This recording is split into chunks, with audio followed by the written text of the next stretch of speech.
Definition of pharyngitis.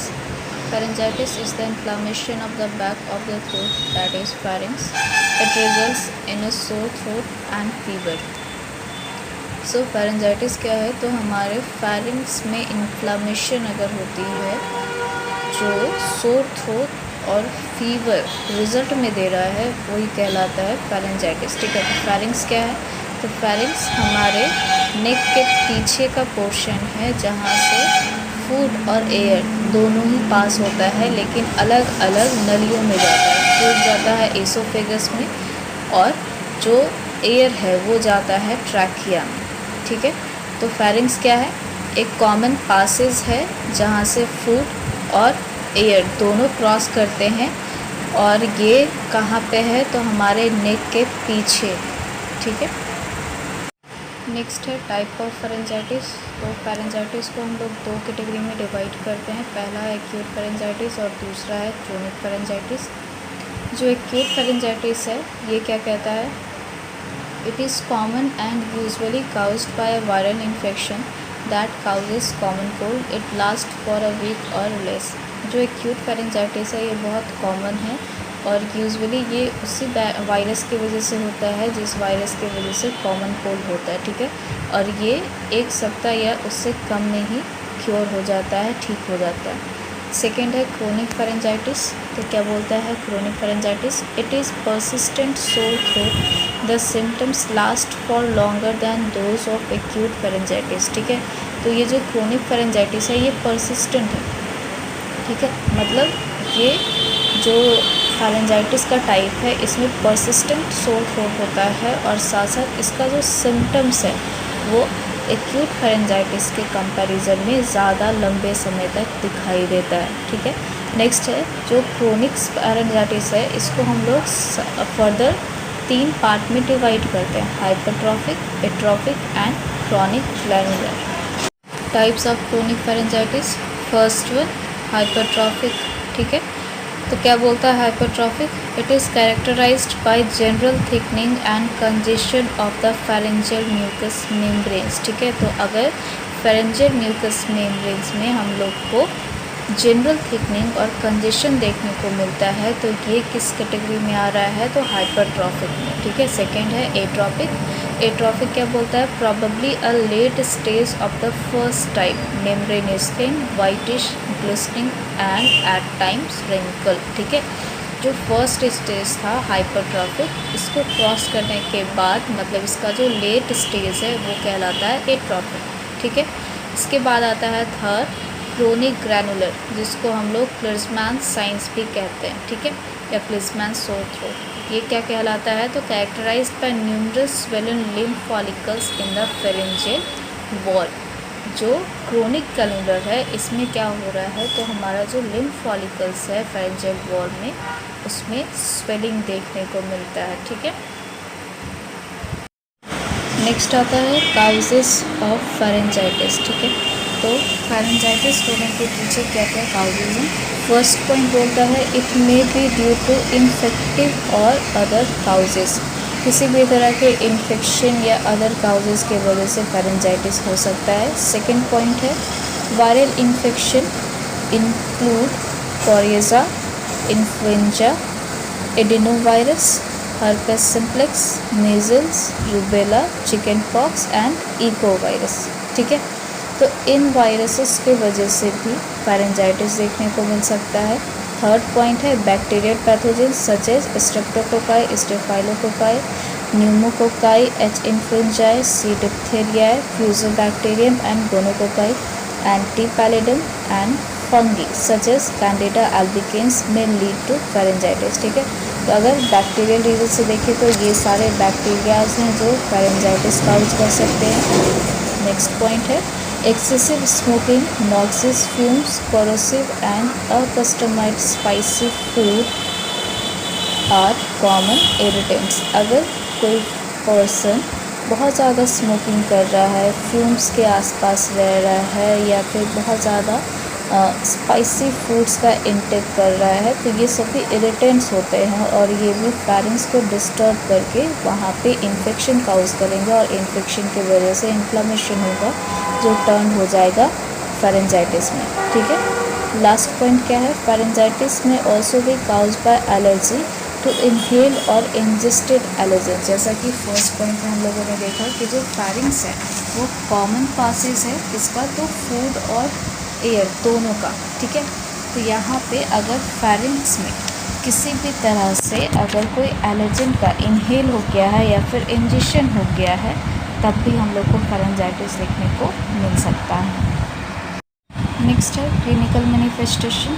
Clinical manifestation का मतलब हम लोग को पेशेंट में क्या क्या चीज़ देखने को मिल सकता है। तो सबसे पहला है सोर थ्रोट। जो पेशेंट फेरेंजाइटिस से पीड़ित होंगे उनमें हम लोगों को पहला सिम्टम्स दिखेगा सोर थ्रोट। दूसरा है डिफ़िकल्टी एंड पेन वाइल स्वैलोइंग, जिसको हम लोग डिस्फेजिया भी बोलते हैं। थर्ड है ईयर एक, कान में भी दर्द देखने को मिल सकता है। Fever, chills, muscles ache, cough, nausea, enlarged and tender tonsils, ठीक है। तो ये सारे क्लिनिकल मैनिफेस्टेशंस है या फिर साइन एंड सिम्टम्स है जो हम लोगों को एक फेरेंजाइटिस के पेशेंट में देखने को मिल सकता है। Diagnostic findings for pharyngitis. First point है history collection and physical examination. जो पेशेंट मेरे पास फेरेंजाइटिस का कंप्लेन लेकर के आए हैं तो उनका डायग्नोस्टिक फाइंडिंग्स में हम लोग को सबसे फर्स्ट क्या करना है, तो हिस्ट्री कलेक्शन करना है और फिजिकल एग्जामिनेशन करना है। हिस्ट्री कलेक्शन से लास्ट का या पास्ट का कुछ हमको वैसा क्या बोल सकते हैं, एक आइडिया मिल सकता है कि पेशेंट को फेरेंजाइटिस का रीज़न क्या है, काउजेस जैसे कि वायरल है, बैक्टीरियल है, फूड एलर्जन से हुआ है या फिर किसी चीज़ का इनहेलिंग किए हैं इससे हुआ है। फिज़िकल एग्जामिनेशन में हम लोग को क्या देखने को मिलेगा, जो फेरिंग्स का पोर्शन है वहाँ पे इरिटेंट्स या फिर इरिटेशन देखने को मिल सकता है। उसके बाद सेकेंड आता है थ्रोट कल्चर। थ्रोट कल्चर में भी हम लोगों को जो चीज़ें हैं, जो रिपोर्ट्स है वो अबनॉर्मल देखने को मिलेगी। थर्ड वन है blood test, CBC complete blood count. अगर इन्फेक्शन है तो जाहिर सी बात है WBC का काउंट क्या होगा, बढ़ा हुआ मिलेगा। फोर्थ वन है रैपिड एंटीजन टेस्ट, जिसको रैट टेस्ट भी बोलते हैं। तो रैपिड एंटीजन टेस्ट क्या होता है इसको समझ लेते हैं। A rapid antigen test or RAT, sometimes called a rapid antigen detection test, इसको RADT भी बोलते हैं, एंटीजन रैपिड टेस्ट या ART, या ये कह सकते हैं कि और loosely just a rapid test, ठीक है। It is a rapid diagnostic test suitable for point of care testing that directly detects the presence और एब्सेंस ऑफ एन एंटीजन, ठीक है। जो रैपिड टेस्ट होता है ये क्या करता है, तो डायरेक्टली डिटेक्ट करता है, मतलब डायरेक्टली ये ऑब्जर्व करता है कि किसी एंटीजन का प्रेजेंस या फिर एब्सेंस है या फिर नहीं है, ठीक है। Management for pharyngitis. First, medical management. First point of medical management is treatment based on symptoms relief, avoiding exposure to irritants and correcting any upper respiratory, pulmonary or cardiac conditions that might be responsible for a chronic cough, ठीक है। तो जो भी symptoms relief को हम लोग ध्यान में रखते हुए क्या कर सकते हैं, तो जो इरिटेंट्स है या फिर किसी भी तरह का अपर रेस्पिरेटरी रिलेटेड डिजीज़ है, पल्मोनरी से रिलेटेड डिजीज़ है या कार्डिक कंडीशन है जिसकी वजह से क्रोनिक कफ होने का चांसेस है, तो उसको हम लोग क्या कर सकते हैं, अवॉइड करवा सकते हैं, ठीक है। सेकेंड पॉइंट क्या बोलता है, नेज़ल कंजेशन में B relieved by short term use of nasal sprays और मेडिकेशंस कंटेनिंग एफेड्रिन सल्फेट, जिसको हम लोग कॉन्डेंस नेज़ल या फेनाइलफ्रीन, हाइड्रोक्लोराइड, नियोसिफ्रीन या फिर एंटीहिस्टामाइंस, डिकंजेस्टेंट मेडिकेशन जैसे कि ड्रिक्सोरोल या फिर डिमेटैप PO प्रत्येक 4 आवर या फिर 6 आवर में हम लोग कंटिन्यू कर सकते हैं depending upon patient condition. Aspirin या एसिटामिनोफेन जो एंटी इन्फ्लेमेटरी और एनाल्जेसिक प्रॉपर्टीज रखता है। अगर पेशेंट को फीवर है या फिर पेन हो रहा है तो हम लोग एस्पिरिन या फिर एसिटामिनोफेन का भी इस्तेमाल कर सकते हैं। नेक्स्ट है nursing management for pharyngitis. Administer analgesic drug और एंटीट्यूसिव मेडिकेशंस, ठीक है। तो एनाल्जेसिक क्या होता है, जो पेन किलर्स होते हैं वो एनाल्जेसिक की कैटेगरी में आता है। और एंटीट्यूसिव मेडिकेशंस क्या है, तो जो कफ के अगेंस्ट काम करते हैं, जो कफ के लिए मेडिकेशन दिया जाता है उसको हम लोग एंटीट्यूसिव बोलते हैं, ठीक है। तो यहाँ पे एनाल्जेसिक क्यों दे रहे हैं, क्योंकि पेशेंट को पेन है या फिर फीवर है इसीलिए। और एंटीट्यूसिव इसलिए क्योंकि पेशेंट को कफ हो सकता है या फिर कफ हो रहा होगा, इस वजह से हम लोग एंटीट्यूसिव मेडिकेशन देंगे। सेकेंड है perform mouth care to prevent fissures of lips and inflammation in the mouth, ठीक है। जो फेरेंजाइटिस के पेशेंट हैं इनका ओरल केयर का ध्यान देना बहुत ज़रूरी होता है, क्योंकि जो इन्फेक्शन है वो धीरे धीरे बढ़ सकता है और ओरल को भी, मतलब ओरल कैविटी जो है इसमें प्रॉब्लम्स देखने को मिल सकता है, इसमें भी इन्फेक्शन देखने को मिल सकता है, फ्रीजेस आ सकते हैं लिप्स पे, ठीक है। थर्ड पॉइंट है परमिट ग्रेजुअल रिससिटेशन और रिक्रिएशनल ऑफ एक्टिविटीज़, ठीक है। जो पेशेंट है उसमें हम लोगों को मनोरंजन और बोल सकते हैं एक तरह से कि पेशेंट को हमेशा एक्टिव रखने का कोशिश करना चाहिए ताकि पेशेंट बीमार फील ना करे, ठीक है। फोर्थ पॉइंट है advice patient of importance of taking the full course of antibiotics therapy. ये बहुत इंपॉर्टेंट पॉइंट है, क्योंकि नॉर्मली क्या होता है, जैसे जैसे इन्फेक्शन कम होने लगता है या फिर प्रॉब्लम्स कम होने लगता है तो पेशेंट क्या करते हैं, मेडिसिन छोड़ देते हैं या फिर जो कोर्स है वो कंप्लीट नहीं करते हैं। तो इस चीज़ पे पेशेंट्स को हेल्थ एजुकेशन देना बहुत ज़रूरी है कि जो एंटीबायोटिक्स है इसका फुल कोर्स लेने का इम्पोर्टेंस क्या है, ये आपको बताना पड़ेगा। बिकॉज अगर आप नहीं बताते हो तो पेशेंट बीच में छोड़ देगा और वापस से आपका जो फेरेंजाइटिस है, मतलब जो पेशेंट का फेरेंजाइटिस है वो वापस से आ जाएगा और पेशेंट को कोई बेनिफिट नहीं मिलने वाला है। तो पेशेंट को कंप्लीट हेल्थ एजुकेशन देना होता है डिपेंडिंग अपॉन हिज और हर कंडीशन, कि आपको जो एंटीबायोटिक्स का फुल कोर्स है वो कंप्लीट करने का ज़रूरत क्यों पड़ रहा है या क्या ज़रूरी है, ठीक है। नेक्स्ट है inform patient and family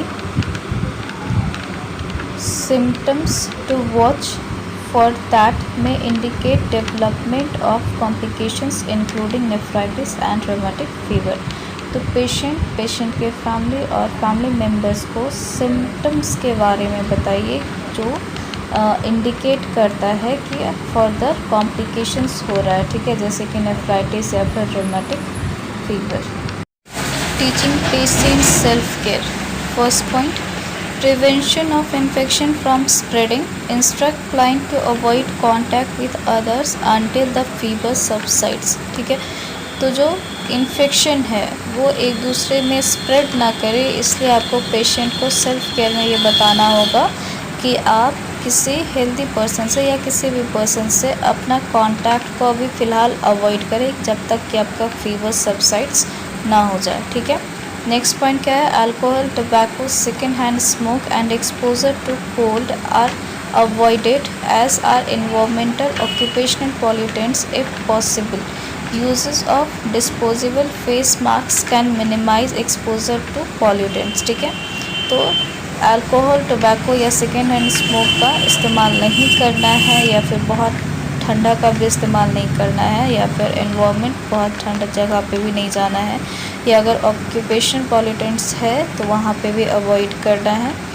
अगर ऑक्यूपेशनल है तो जाहिर सी बात है लंबे समय तक हम लोग अवॉइड नहीं कर सकते हैं, तो क्या बोल सकते हो, तो पेशेंट को डिस्पोजेबल फेस मास्क का इस्तेमाल करने के लिए बोल सकते हैं। तो ये क्या काम करेगा, तो कुछ हद तक जो एक्सपोज़र है पॉल्यूटेंट्स का उसको मिनिमाइज़ करेगा, कम नहीं, मतलब ख़त्म नहीं करेगा, बस कुछ हद तक मिनिमाइज़ करेगा। नेक्स्ट है advice to take plenty of fluids, gargling with saline solution, lozenges may help in throat मॉइस्चनिंग, ठीक है। तो जो गार्गलिंग है वो नॉर्मल सा चीज़ है, जब भी गले में खराश होती है या गले में दर्द होता है तो हम इंडियंस हमेशा गार्गलिंग करके सही करने का कोशिश करते हैं। तो फेरेंजाइटिस में भी इस्तेमाल किया जा सकता है और साथ साथ लॉजेंस को भी लिया जा सकता है। तो ये क्या काम करता है, तो हमारे थ्रोट को मॉइस्चन रखने का काम करता है, जो कफ के बीच से ड्राई हो जाता है उसको मॉइस्चन करने का काम करता है। तो अगर मॉइस्चन है तो फिर हमारे हमारे फेरिंग्स में प्रॉब्लम्स थोड़े कम होंगे या फिर ठीक हो सकते हैं।